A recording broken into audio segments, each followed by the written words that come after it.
Hello, welcome to the channel Narmada man. इस video में हम 29 मार्च के इम्पोर्टेंट एडिटोरियल और कुछ रिलेवेंट न्यूज़ की बात करेंगे। तो सबसे पहले देखते हैं, इजिप्ट में कुछ फॉसिल्स मिले हैं। तो बोला जा रहा है कि ये जो अफ्रीकन और यूरेशियन ऐप फॉसिल हैं उनके बीच में एक ब्रिज की तरह काम करेंगे। तो इसका एक बार कॉन्टेक्स्ट देख लेते हैं। तो एक नया ऐप फॉसिल मिला है जिसका नाम मासरी पिथिकस मोग्रानेसिस रखा गया है। ये नॉर्दर्न इजिप्ट से मिला है और बेसिकली ये 18 मिलियन ईयर ओल्ड जो मिला है। तो ऐसा बोला जा रहा है कि ये जो नॉर्थर्न अफ्रीका है उससे मिलने वाला ये पहला डेफिनेटिव फॉसिल ऐप पाया गया है। इससे पहले कहाँ मिल रहे थे? तो मोस्टली अगर मैं अफ्रीका को मैप करता हूँ ऐसे, तो इससे पहले मोस्टली ये जो वाला पार्ट है ना, ईस्टर्न पार्ट, यहाँ पे बहुत सारी ऐप स्पीसीज़ मिल रही थी, लेकिन अभी इजिप्ट में यहाँ पे मिला है। तो ये बोला जा रहा है कि अर्लियर जो मायोसिन ऐप फॉसिल्स हैं वो ईस्ट अफ्रीका में मिल रहे थे, लेकिन अभी वो जो ऐप लिविंग ऐप जो स्पीसीज़ है उनका ये एंसेस्टर माना जा सकता है इसको। तो अब इस पूरी डिबेट का मतलब क्या है? तो अब ये बोला जा रहा है कि जो यहाँ जो एशिया में कुछ ऐप स्पीसीज़ थी, यहाँ पे ईस्ट अफ्रीका में कुछ ऐप स्पीसीज़ थी, तो बोला जा रहा है कि इस रीजन में कहीं ना कहीं जो ऐप स्पीसीज़ है उसका इवोल्यूशन हुआ होगा, उसका ओरिजिन हुआ होगा। तो ये एक तरीके से इस ब्रिज को कनेक्ट करता है, ये जो नया फॉसिल मिला है ये। उसके बाद एक माइक्रोग्रेविटी के ऊपर साइंस एंड टेक से रिलेटेड ही न्यूज़ है कि microgravity can alter sperm's ability to navigate. तो हुआ क्या है कि माइक्रोग्रेविटी में कुछ एक्सपेरिमेंट करेंगे और बोला गया है कि ये ह्यूमन, माउस और जो पिग सेल्स हैं उनको अल्टर कर देता है। लेकिन इसमें बोला गया है कि होता क्या है कि अगर हम हाई डोज ऑफ प्रोजेस्टेरोन दे दें तो उस केस में जो चेंजेज आए हैं वो पार्शियली रिवर्स भी हो सकते हैं।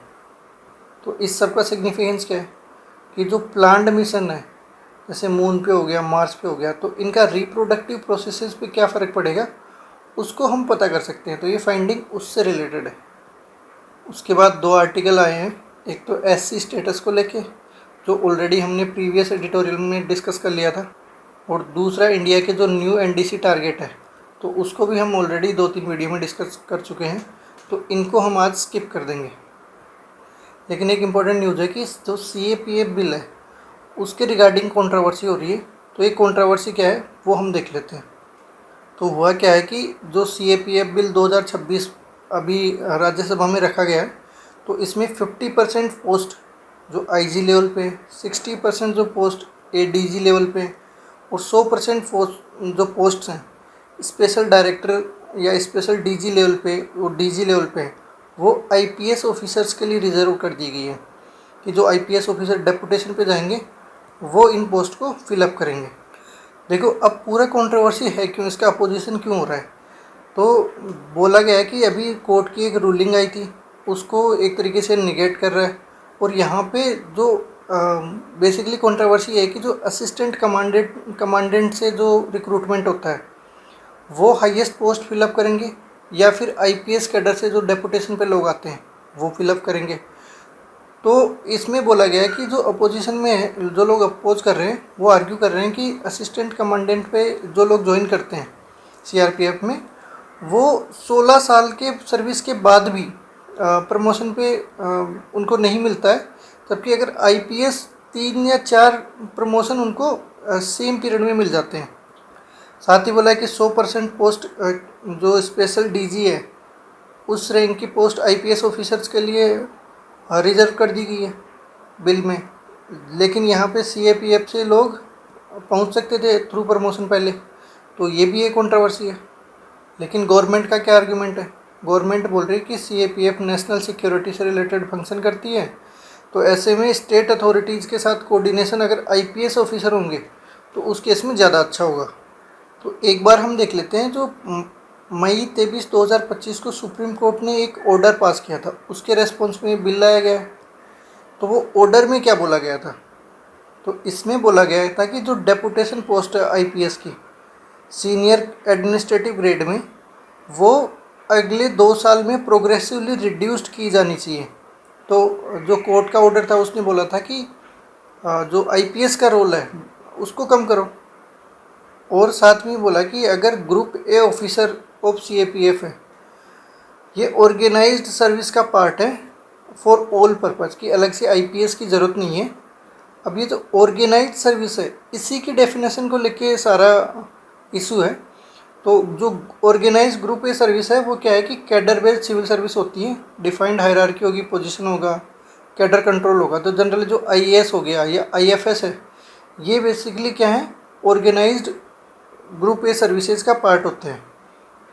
तो पहले जो सिस्टम चल रहा था, तो मिनिस्ट्री ऑफ होम अफेयर ने एक रिव्यू पिटीशन फाइल करी, और कोर्ट के ऑर्डर के बाद भी जो अपॉइंटमेंट थे आईपीएस के उसको कंटिन्यू रखा।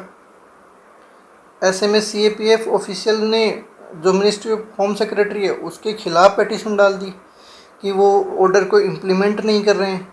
तो इसके रेस्पॉन्स में क्या करा, गवर्नमेंट ने सीएपीएफ बिल 2026 इंट्रोड्यूस कर दिया।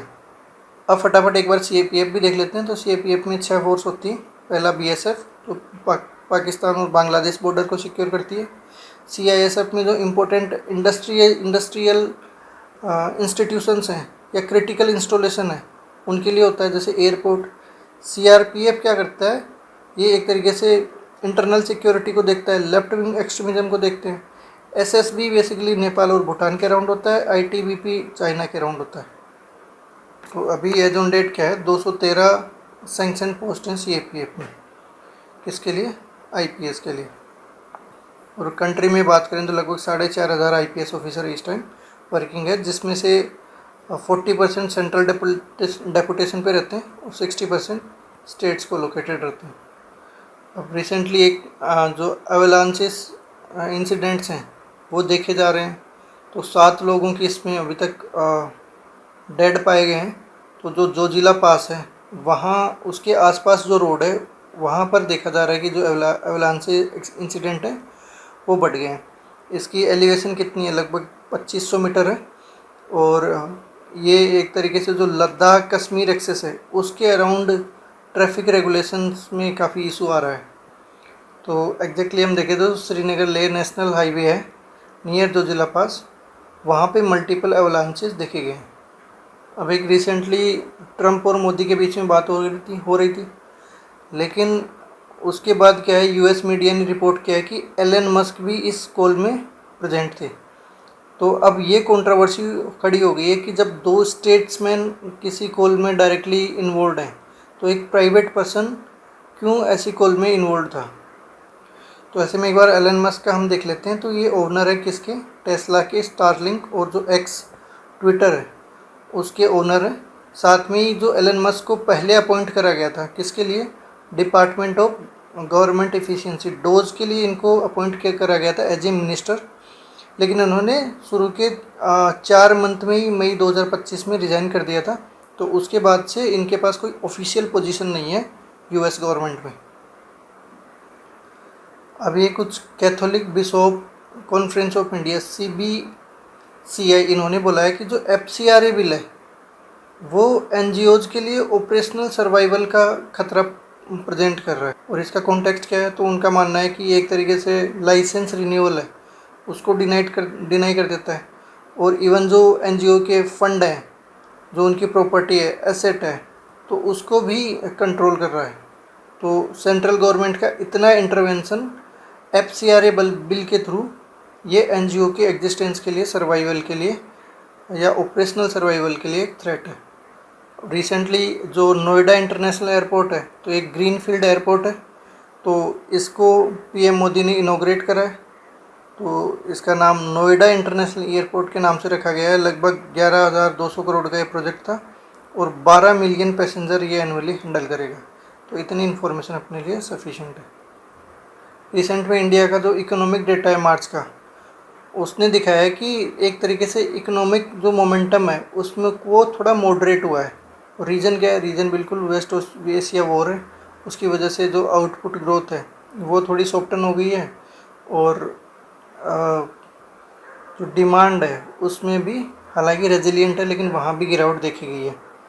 तो जो डीएसएलरेशन है वो कहाँ कहाँ देखा गया है, जैसे ई वे बिल जनरेशन है वो स्लो हो गए हैं, परचेजिंग मैनेजर इंडेक्स पीएमआई है, या फिर रूरल सेंटीमेंट इंडिकेटर्स हैं। तो ये कुछ इंडिकेटर्स हैं जहाँ पे स्लो या डीएसएलरेशन देखा गया है। साथ ही एक्सपोर्ट भी कम हो रहे हैं और रेमिटेंस का जो फ्लो है वो भी कम हो रहा है।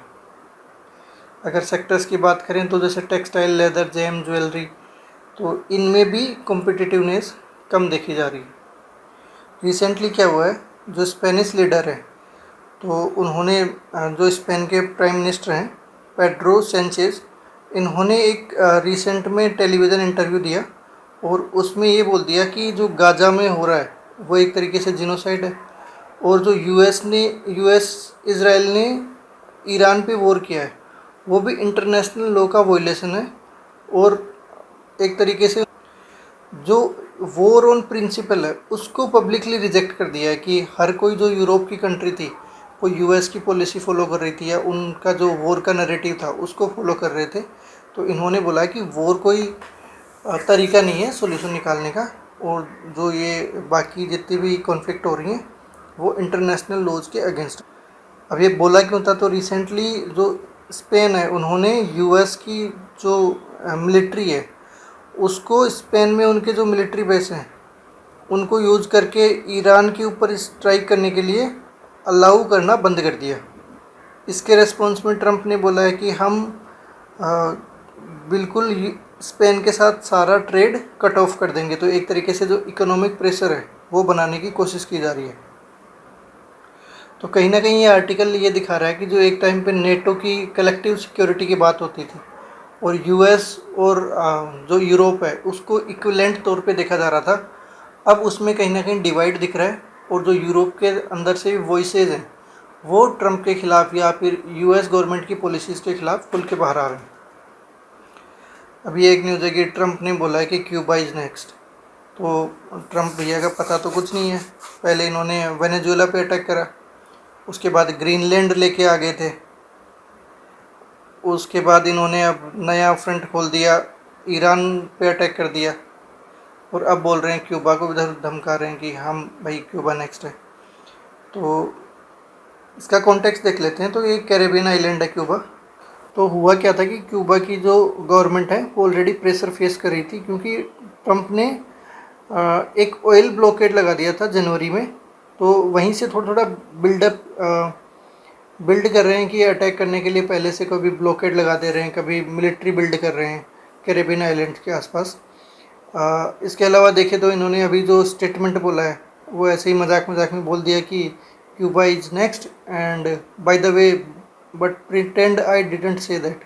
तो ये ट्रंप का स्टाइल है जिसमें वो ऐसी कुछ भी बात बोल देते हैं उसके बाद फिर उसको कवर अप करते हैं।